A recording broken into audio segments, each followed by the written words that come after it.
Now let's talk about big ideas. Big ideas. Now that's what the advertising business is really all about. I'm going to let you in on some of the ways that I found out to create brilliant campaigns. If you're lazy, you may sometimes lack into creating a big idea, but my advice is to start by doing your homework.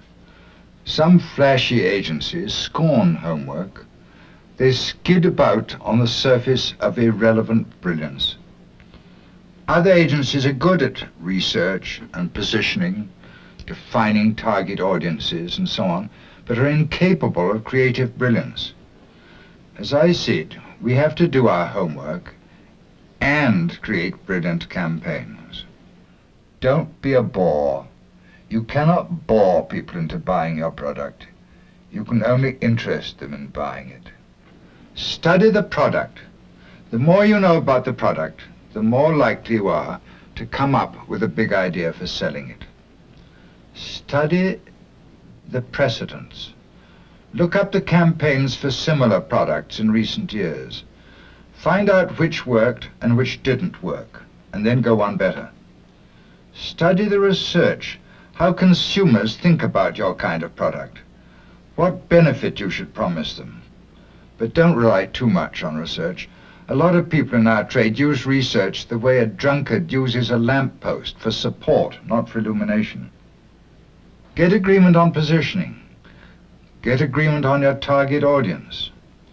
Get agreement on brand image. Resistance to using good ideas from other countries is almost always due to the not invented here syndrome, NIH.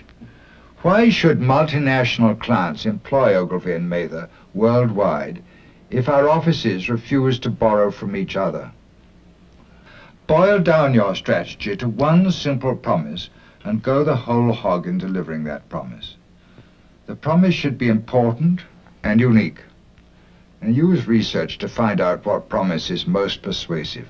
Look before you leap. Perhaps the single most important word in the lexicon of advertising is test. Always keep testing.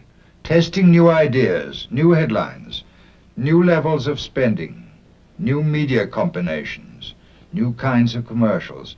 Test, test, test. Strategy is of paramount importance. But a good strategy can fail if it is badly executed. If nobody looks at your commercials, it won't do you much good to have the right positioning and the right promise. The people who contribute most in our business have a marvelous quality of enthusiasm, gusto, infectious gusto. They're innovative. The beginning of greatness in advertising is to be different, and the beginning of failure is to be orthodox. So-called creative people have no monopoly on good ideas. So be ambitious, raise your sights, blaze new trails, try to make advertising history. You know, what clients want from us is big ideas. Unless your advertising has a big idea, it will pass like a ship in the night. That's what the advertising business is all about, big ideas.